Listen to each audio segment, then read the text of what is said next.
Every week, the Payne family cuts straight to the real financial story. The one question, Bob, everyone's asking is, are we in an artificial intelligence bubble?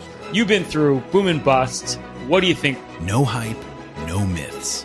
Just what actually matters to your money. Does feel very similar to what we experienced in the 90s. Where are we, though? Are we in 1995, 1997, 1999? Listen to the Pain Points of Wealth on the Red Apple Podcast Network.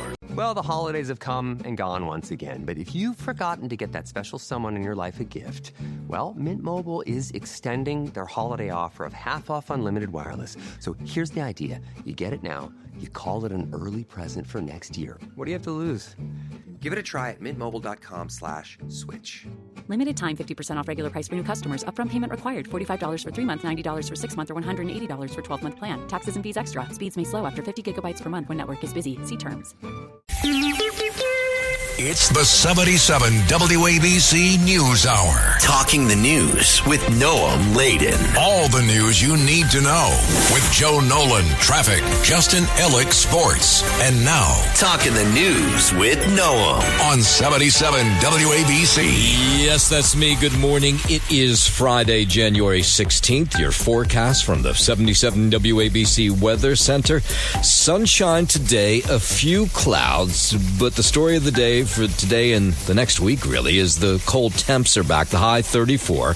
Saturday is going to be rain and snow showers, high 38, but there'll be football on, so that's good. And then Sunday, morning snow showers, high 34.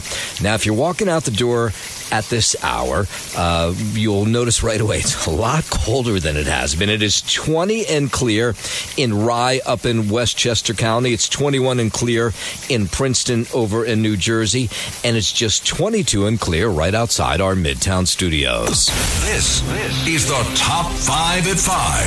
Striking nurses are nowhere close to making a new deal. Is President Trump really going to send troops into Minneapolis? Wait till you hear what city school safety agents have confiscated from students.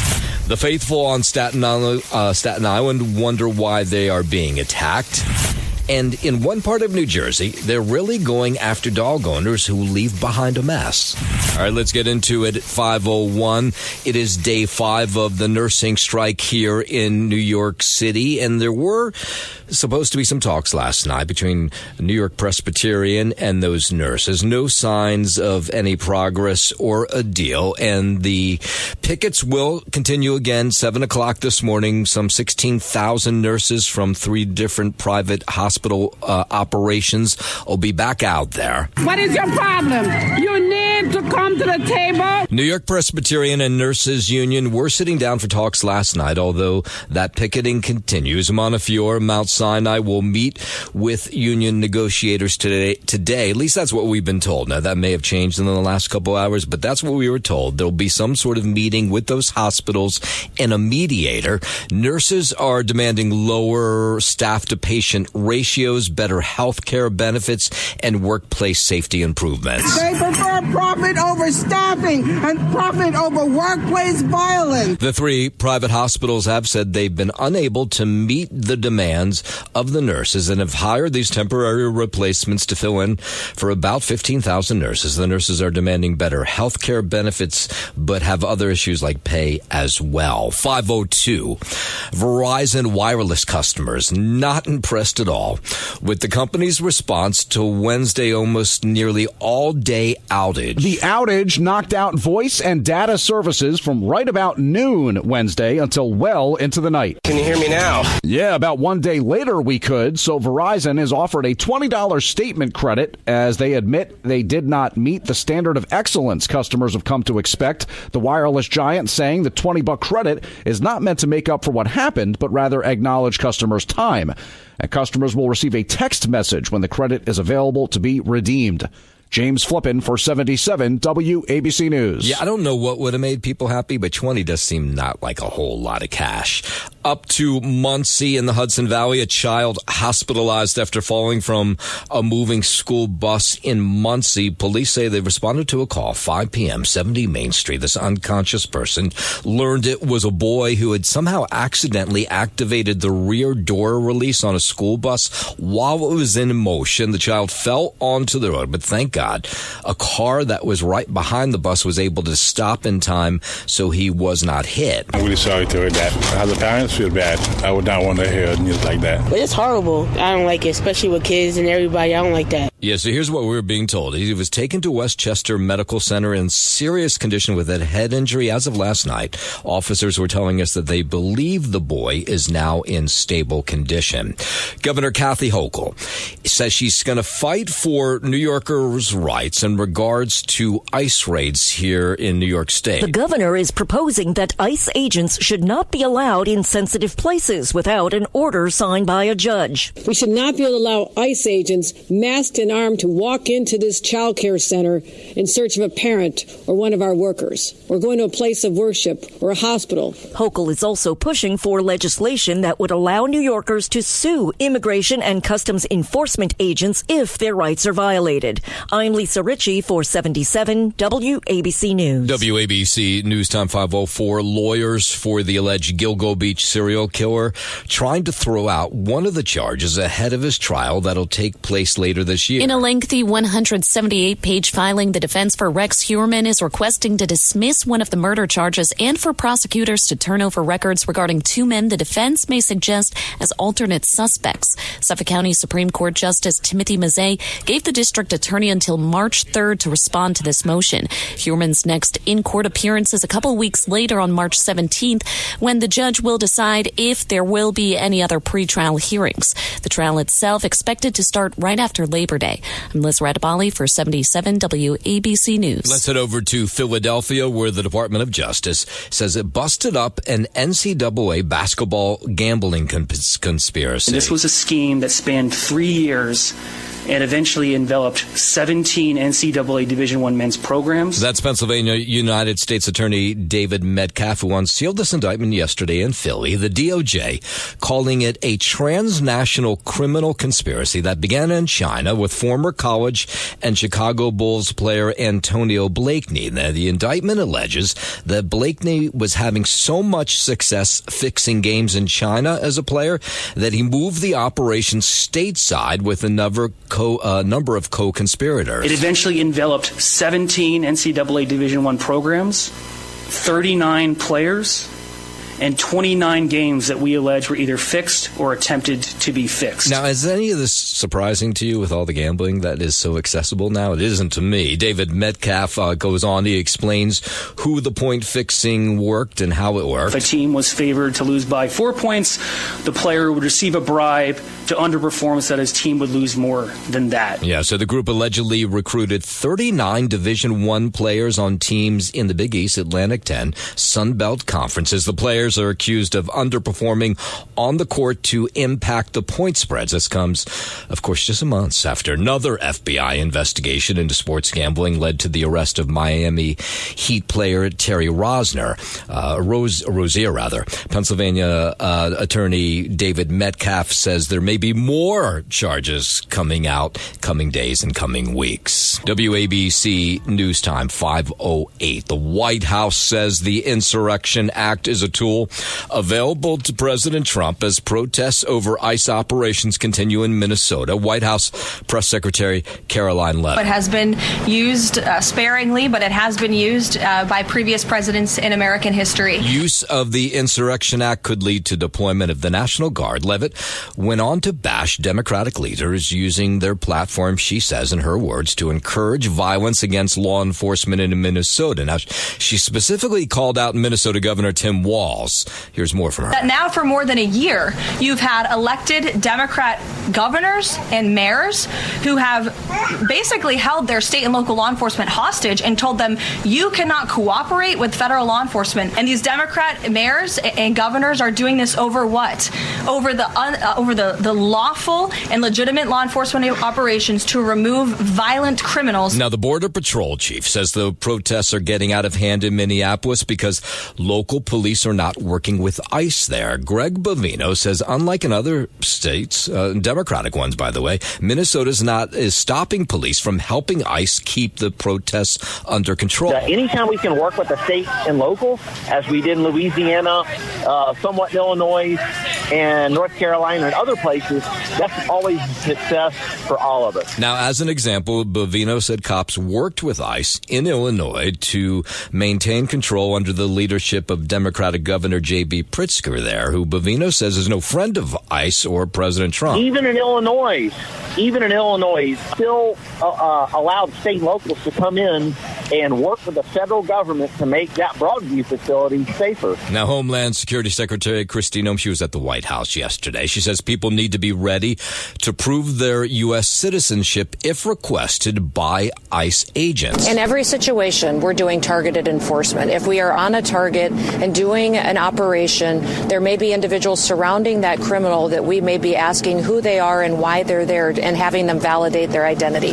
That's what we've always done, in asking people who they are so that we know who's in those surroundings. And if they are breaking our federal laws, we will detain them as well until we run that processing. Yeah, that was Noem at the White House yesterday. She claimed that in every situation, ICE agents are doing targeted enforcement, and she says that's what they've always done. And then things got heated in the White House press room yesterday. Press Secretary Caroline Leavitt got into it with a columnist for The Hill, who asked about the deadly ICE-involved shooting of Renee Good. Why was Renee Good unfortunately and tragically killed? Because an ICE agent acted recklessly and killed her unjustifiably. Oh, okay. So you're a biased reporter with a left-wing opinion. What do you want me to do? Yeah, because you're a left-wing hack. Then she told that reporter that he shouldn't be allowed to have a seat in the press room. The White House has maintained that the mainstream press has failed to accurately report what it calls the violence being perpetuated against the ICE agents in Minneapolis. More on this little fight that took place. And you and the people in the media who have such biases but fake, like you're a journalist, you shouldn't even be sitting in that seat. Yeah, that was at the press room yesterday. 5:12. Let's go down to Texas. Jurors in the trial of a former Texas cop accused of botching the response to the Uvalde school shooting were shown body camera video from the officers who were running to the scene on that day. Officer Adrian Gonzalez can be seen standing outside the school as shots were fired. Earlier this week, teachers testified that they urged him to run towards the gunman. Gonzalez faces 29 charges of child endangerment. 19 students, 2 teachers were killed in the attack. Police body cam video, more of that was shown to the jury yesterday. Okay, guys, he's inside this building. We have him contained. Shots fired inside the building, man. And that trial will continue a little bit later this morning. 5:13 down in D.C. The Senate has passed a trio of spending bills aimed at funding the government for fiscal 2026 ahead of the end-of-the-month deadline. Democratic Senator Patty Murphy, she's from Washington, she spoke just ahead of Thursday's vote. This vote is about returning power to the American people, protecting the funding that they count on. The 82-15 vote approved measures to fund the Commerce, Justice, Energy, Interior departments over the next 8 months. Congress has now approved 6 funding measures, with another 6 expected in the next 2 weeks. 5:13. President Trump yesterday unveiling his health care plan. The president announced his so-called great health care plan in a video on social media. The government is going to pay the money directly to you. It goes to you, and then you take the money and buy your own health care. Nobody's ever heard of that before, and that's the way it is. Now, this comes as subsidies for the Affordable Health Care Act. They expired at the beginning of the year, raising premium prices for millions of Americans. Around 1.4 million less Americans have signed up for ACA plans this year compared to the same time last year. Earlier this month, the House passed a bill that would extend the tax credits for 3 years. Here's more from President Trump. Obamacare was designed to make insurance companies rich.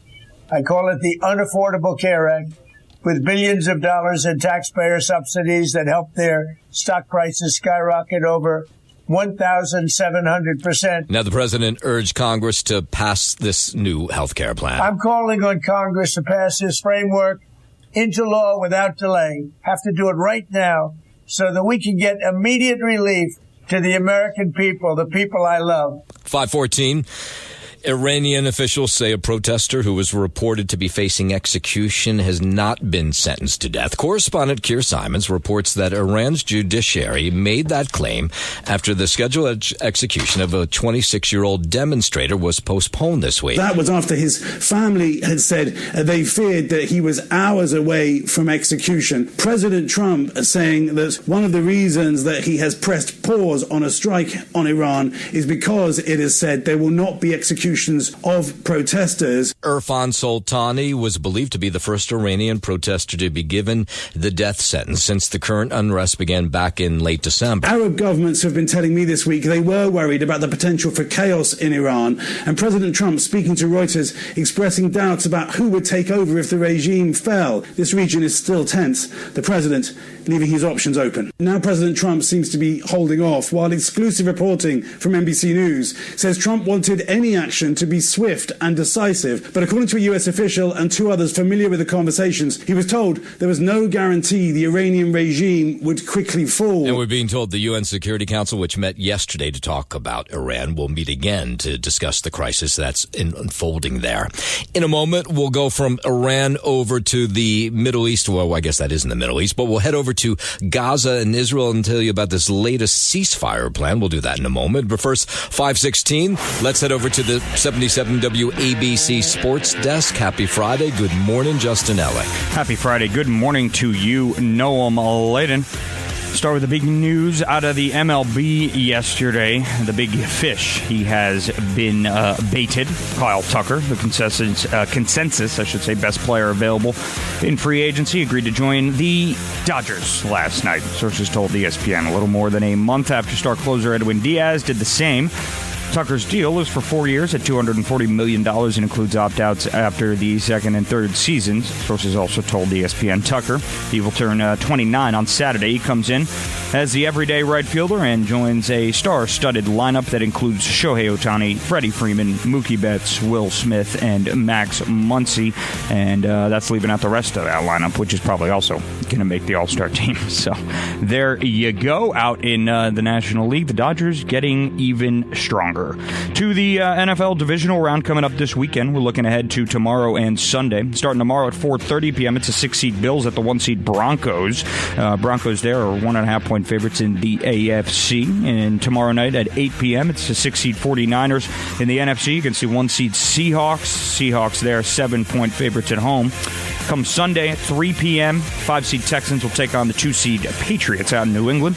New England there, 3-point favorites in the AFC. And Sunday night at 6:30, action will wrap up with the 5-seed Rams, 3.5-point favorites in Chicago against the 2-seed Bears, wrapping out NFC divisional action there.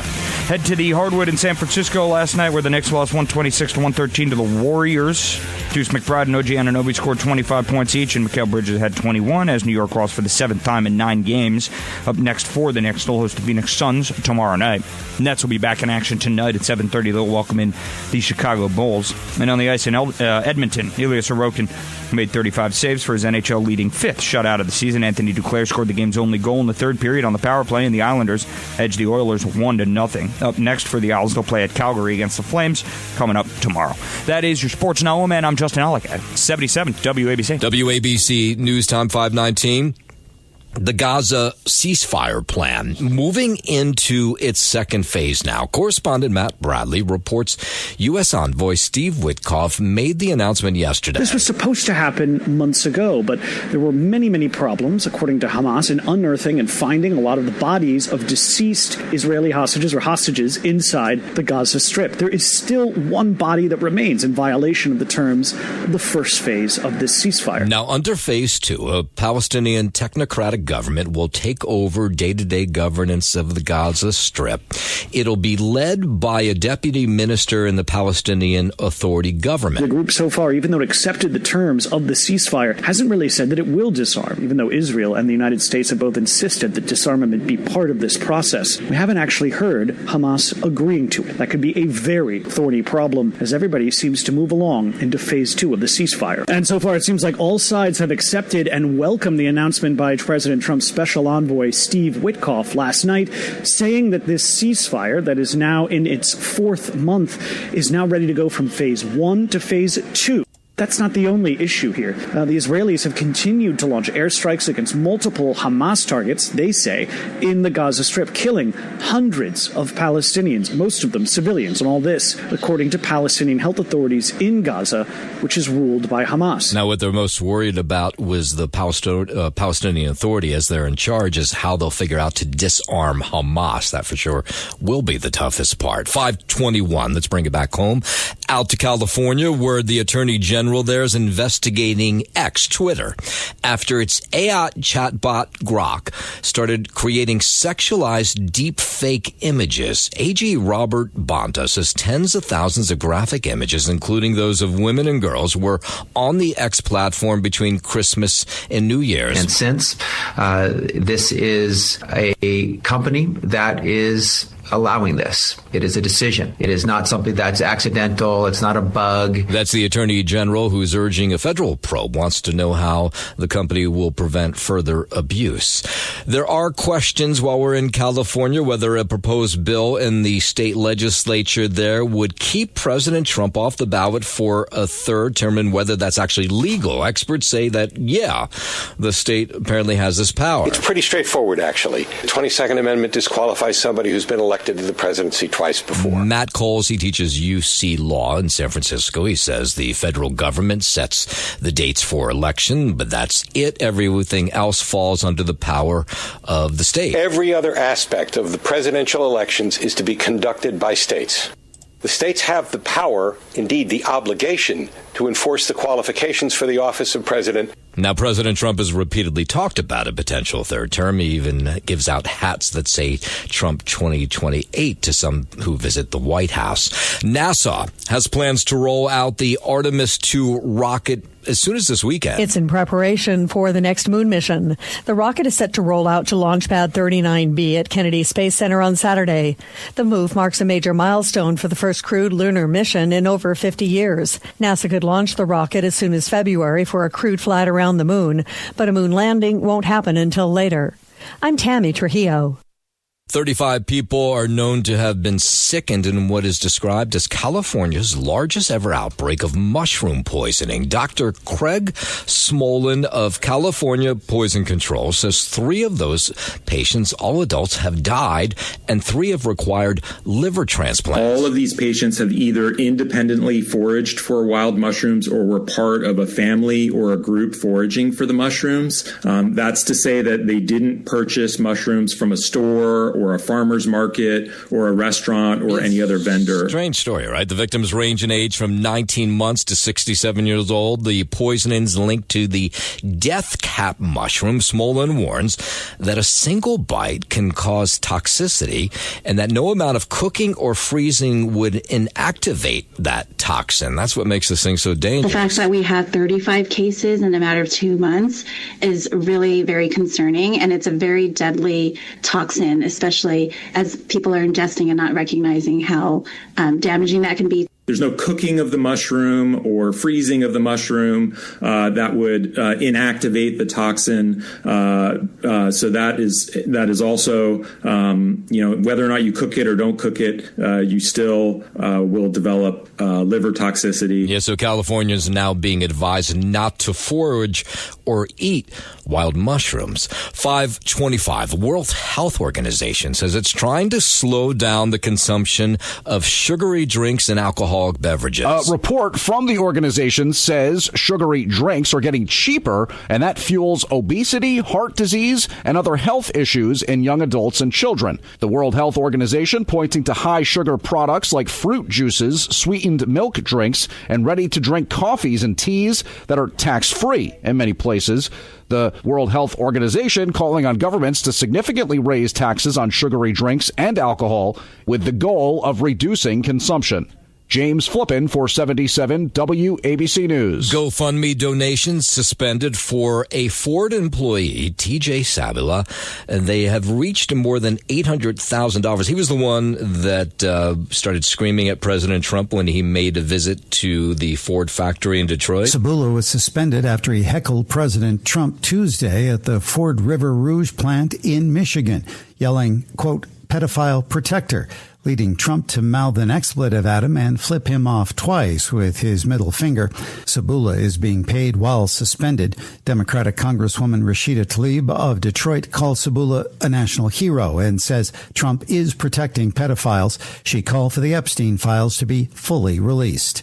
I'm Michael Kastner. President Trump says the Florida Panthers gave perhaps one of the most dominant playoff performances in NHL history when they claimed the Stanley Cup last year. He invited the team to the White House. They were there yesterday, congratulated them for denying the cup to Canada for the 32nd straight year. The Florida Panthers entered the 2025 playoffs with extraordinary pressure to defend the title, but they also had an amazing aura about them. It was called the aura of winning. There's something nice about it. The president joked, though, about what happened in 2023. That's when the Panthers almost made it to the finals, only to fall to the Vegas Golden Knights. You led the finals for over 255 minutes, the most of any team in NHL history. And you denied Canada the Stanley Cup for the 32nd straight year. Yes, so the Panthers became back-to-back NHL champions after beating Edmonton in 6 games last June. It's the 77 WABC News Hour. Talking the news with Noam Laden. All the news you need to know with Joe Nolan, traffic, Justin Ellick, sports. And now, Talking the news with Noam.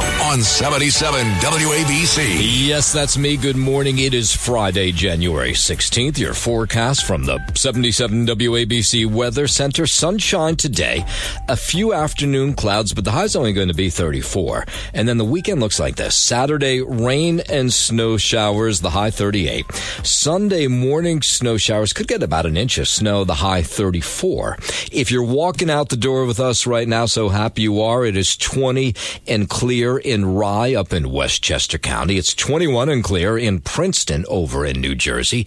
And it is 22 and clear right outside our Midtown studios. WABC News Time 541. The NYPD enhancing security at houses of worship on Staten Island following a string of disturbing incidences at Catholic churches. It includes one that happened at St. Anne's Church last week, where we told you about this one. This man stormed the altar in the middle of a service, disrupted the sermon, got into a fight with 2 officers in the middle of a church service who had tried to stop him. So yesterday, community leaders got together to speak out against this wrongdoing. They also announced a boosted police presence at religious institutions across Staten Island. Here's NYPD Staten Island Borough Commander Melissa Eager. 4 burglaries were committed at Sacred Heart Church, where a number of laptops and other items, including candy, were stolen. In another case at St. Roch's Church, an individual entered a window and stole a towel. Now, the good news is police have arrested suspects in all of these incidents. Now, what we've come to find, though, is about 40% of these people who've been arrested in church-related incidents, not just on Staten Island, but across the city, have mental health issues. So the DA's office on Staten Island says they'll start to deal and handle that. We will make sure that those who suffer from mental illness get the help that they need. Close to 40% of the arrests that are made here get offers of alternatives to incarceration. We will try that in these instances. Now, the newly elected city council held its first meeting under the leadership of Council Speaker Julie Menin yesterday. City Council Speaker announcing leadership team and committee assignments yesterday. We have new committees. Some of us have new seating chairs. This is about competency. It's about city services. It's about making sure government works for New Yorkers. And then Menin said she stripped all but 2 committee seats from Queens Council member Vicky Palladino, the Republican, over over what she said, the stuff that she's written on social media. One post from Palladino on social media had been referred to the Council Standards and Ethics Committee. Menon also said she took away committee seats from Palladino because of the Queen's Republicans' political commentary. One of them was that post she made after the terror attack in Sydney on the Jewish community last month, where she called for the expulsion or sanctions of Muslims living in Western nations. Here's more from Menon. There are numerous, too many to count, content on her social media that is abhorrent and is unacceptable. And so I made that decision about the committees with that in mind. Now, Vicky Palladino says you can't shut her up, and she says while she may not be on these committees, she can still attend the hearings. I could say whatever I want under the First Amendment right, and I do, but I'm always polite to my colleagues in council. Now, it was Palladino supported Menon becoming city council speaker, and she said she actually holds nothing against her for stripping some of those committees away from her. 544, there have been 3 gun-related incidents at New York City public schools this week alone. On Monday, a 17-year-old was found in possession of a loaded gun at Harlem Renaissance School. Less than an hour later, a 15-year-old caught with a loaded gun at a Long Island City high school. And then on Wednesday, police say officers responded to a fight at MS 371 in Harlem, where they took a 14-year-old with a gun in his backpack in custody. So now you have the president of the local 237 Teamsters, which represents school safety agents. He's speaking out. He says more has to be done to protect students and his school safety agents. And I don't want anyone to say no one ever told me, or you didn't do enough, or you didn't say anything. Now, I'm sounding alarm. Yeah, so he's sounding that alarm, and he says more scanners should be put into city schools. In fact, he believes scanners should be at every single school so they can potentially catch all different kinds of weapons. We need scanning equipment that works. We need more bodies. We're down 2,000 school safety agents, and it's only getting worse. Now, these scanners have helped confiscate hundreds of weapons. The NYPD says between July 2025 and January 2026, the scanners in the school system help confiscate, you ready for this, 58 tasers, 11 BB guns, more than 1,000 knives, 292 box cutters, and 605 what they called other weapons. Scalpels was among that count.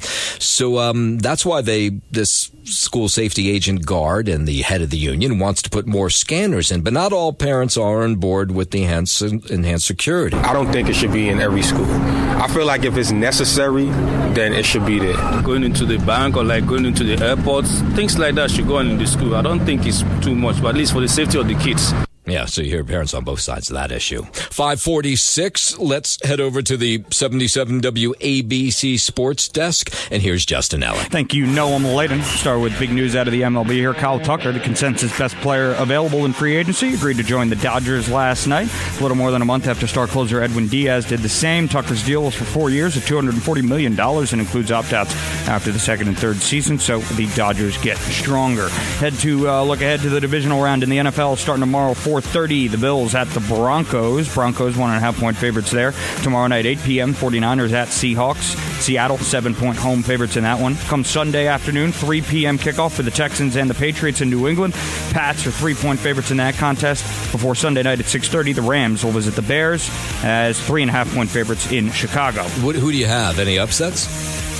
I got the Bills beating the Broncos. I got the Seahawks beating the Niners and covering. I got the Patriots beating the Texans and easily covering, and I got the Rams beating up on the Bears in Chicago. All right. You think the Rams, even though it's going to be so cold in Chicago for that game? I think they're way better. Huh, okay. Yeah.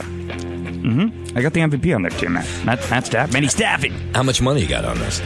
I haven't decided that yet, no. Okay. All right, settle down. Stand by. Hoorah! Hoorah! Nice. Out in San Fran. Hoorah! That's the one I like, Louie. Yeah, baby. The Knicks lost 126-113 to the Warriors out in San Francisco. Up next for the Knicks, they'll host the Phoenix Suns tomorrow night. Nets back at it tonight. They'll host the Bulls at 7:30. And out in Edmonton, the Islanders, they edged out the Oilers 1-0. Up next for them, they'll play Calgary against the Flames coming up tomorrow. That's your Sports Gnome. I'm Justin Ellick, 77 WABC. WABC News Time, 5:49. Police say A 64-year-old man is dead after he swerved into traffic while riding a scooter and hit his head. Now, I have to tell you, I'm surprised this doesn't happen more often. The crash occurred about 11 a.m. yesterday in Morris Park on Waters Place up in the Bronx. This woman, she actually saw the whole thing play out. And I saw the guy on the floor, but he wasn't moving, at all. He wasn't flinching, nothing.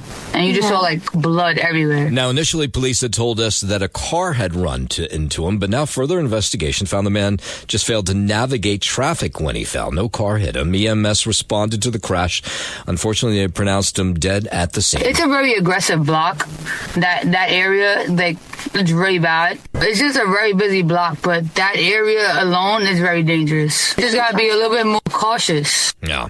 Governor Kathy Hochul pushing for legislation that would allow New Yorkers to sue immigration and customs enforcement agents if their rights are violated. Made this announcement yesterday. If ICE crosses the line and denies the constitutional rights of our residents, that there are consequences, that people should be able to hold them accountable. Yeah, she was mentioning the recent deadly ICE shooting in Minneapolis yesterday. She's proposing that ICE agents should not be allowed in sensitive places without an order that's signed by a judge. We should not be able to allow ICE agents masked and armed to walk into this child care center in search of a parent or one of our workers, or going to a place of worship or a hospital. Spokesman for the Department of Homeland Security responding to that, telling the New York Times that Hochul's trying to smear law enforcement and who are enforcing the law by removing violent criminals, and that she's on the wrong side of this story. In New Jersey Attorney General suing Clark Township and its police department, accusing them of years of racially discriminating policing. The lawsuit alleges Clark Township officers targeted black and Hispanic drivers through traffic stop searches and enforcement patterns designed to keep non-white residents out of Clark. It says that those efforts were led and encouraged by the former mayor there and the police chief. Now, one of the people who blew the whistle on this was somebody who actually worked for the police force, and here is his attorney. To do the right thing every step of the way here, and every step of the way it was just obstacle after obstacle. His pension was withheld for years. Shows that all of his hard work and everything he went through was actually for a purpose. Now, state investigators say systematic racism misconduct went on for nearly a decade that's prompted a state takeover of the police department in 2020. Clark Township officials deny the claims, arguing the lawsuit is politically driven and contradict years of past oversight findings. While we're in New Jersey, a new Rutgers Eagleton poll finds Governor Phil Murphy ending his tenure with a split favorability and approval rating. He was graded C for his overall time as governor, D+ on taxes and affordability, according to the poll, which used the standard educational grading scale from A to F. Murphy earned a grade point average of just 2.9, according to the poll. That's not very good. I don't think you get into many colleges with a score like that. So it goes out with a C, a D on taxes and affordability, though it's tough in New Jersey to get a much higher grade than that. Seems whether it's Republican or Democratic governor, none of them can seem to bring down property taxes. Giant fans are hopeful as the team works to close the deal with John Harbaugh.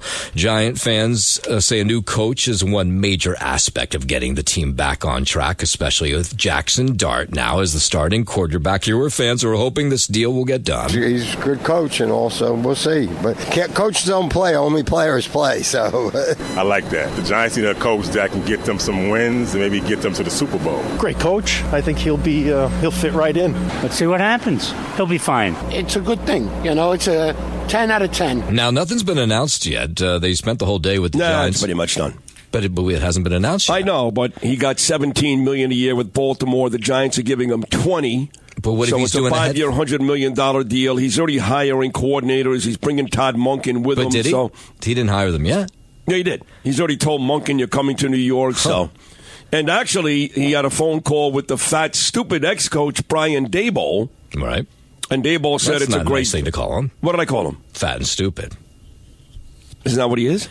Why is he going to bring Daboll back to the Giants? No. Daboll was, complimentary about the organization, the city. You'll love it. And now it turns out that the Titans, like the Giants, have a young quarterback. The Giants have Jackson Dart in his second season. The Titans have the former Heisman Trophy Award winner out of Miami, Cam Ward, in his second season. And Daboll has moved to the front of the line as the favorite to get the Titans job. You're kidding. Why would anybody hire him as a head coach? I don't know. Yeah. I don't know. But listen, like Stephen A. Smith said, Harbaugh, he won one Super Bowl in 18 years, okay? He had Lamar Jackson for 8 years. He won nothing.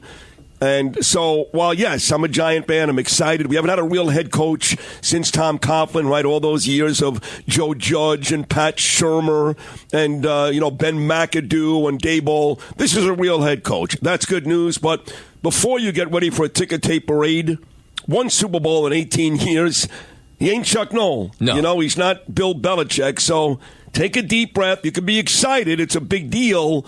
But don't buy Super Bowl tickets just yet. Okay, well, I'm going to hold off. All right. Yeah, thank you for that. Yeah. The poo police. I'm gonna punch you across the face one of these days. Did you hear about the poo police in Edgewater, New Jersey? Oh, my God, there's duty everywhere in Edgewater. Yeah, well, so now this one complex is one of these big complexes right on the water, on the Hudson. When you bring a dog in there, if you're a dog owner, you're going to have to pay $200 to have your dog swabbed so their genetic data is on file. And the reason they're doing this is people have complained about, depending on where you live, people complain about dogs leaving behind their mess, or at least their owners leaving behind the dog's mess and not picking up. So if you live in this complex, they now will swab your dogs for their genetic data. And when they find poo around this complex in Edgewater, right there on the Hudson with this great view of Midtown Manhattan, they will then scoop it. And they've already done this. They'll scoop it up, send it to the local place that can then figure out whose dog it is. And then they fine you $200. So the property manager there, Christina Ortiz, she's in charge of scooping the dog waste and mailing it to this lab in vials. And she says the technology has been so far an effective deterrent. They say that they're not seeing as much poo around this complex, which is called Hudson Harbor in Edgewater, since they put this into place. So maybe there's something to it. And competitive eater Joey Chestnut back on the scene, but this time it's not for eating hot dogs. We usually see Joey Chestnut stuffing Franks in his face on July 4th at Coney Island, but now he's going to be competing in a bagel eating contest on January 31st in Las Vegas. He explained to ARC Las Vegas how he practices. I do practice contests, and it's hard on the jaws. And so I set up a complete 8-minute practice. I go to town for 8 minutes, and my jaws are exhausted afterwards. Chestnut will be competing for a championship belt and a share of $10,000 in prize money. He won last year's bagel competition by eating 15 bagels with cream cheese in 8 minutes. 77 WABC News. 557 traffic transit on the 7s. I am live in the Apple Bank traffic desk. Let's start over in Queens, where road construction's going to close you. No, if you do this one more day, you're going to have to get union wages. You know, I was thinking about that. Should I ask for a salary since I've been doing this for so long? I mean, you've been doing this now for like 3 weeks. I love Joe Nolan. It's not his fault the guy got sick, but yeah, one more day, you got to demand half his paycheck. You think so? Of course. All right, I'm going to call the union rep and see what they can do about that. Well, my guy Larkin, Jay Larkin. Rich. But Jay's his cousin, but Rich Larkin you're talking about. Rich Larkin, yeah. Right. Yeah. Jay's his cousin. Do you have AFTRA? Say again? You have AFTRA? Of course I have AFTRA. Okay, I didn't know. Okay. You can't work here unless you have AFTRA. Greatest coverage in the world. Their health coverage? The absolute best. Yeah, I agree. I have no problems with their health plan. Yep. I was doing traffic. You guys get a health plan? What? Yeah, and we don't. You know what'll destroy you more is we don't even pay that much for it. I just drink hydrogen peroxide. Yeah. Well, now we know the state of you. Now we're understanding why you don't have. That's what I do. Yeah. I think I was doing traffic. Thanks for listening to the News Hour with Noam Laden. You can hear the News Hour with Noam Laden weekday mornings at 5 on 77 WABC. If you like the podcast, share it with your friends and listen anytime at WABCRadio.com and download the WABC Radio app. Hit that subscribe button on all major podcast platforms. Plus, follow WABC on social, on Instagram, TikTok, Facebook, and X. See you next time for a new episode, so you never have to wonder. What the heck is going on here? Every week, the Payne family cuts straight to the real financial story. The one question, Bob, everyone's asking is, are we in an artificial intelligence bubble? You've been through boom and busts. What do you think? No hype, no myths. Just what actually matters to your money. Does feel very similar to what we experienced in the 90s. Where are we, though? Are we in 1995, 1997, 1999? Listen to the Pain Points of Wealth on the Red Apple Podcast Network.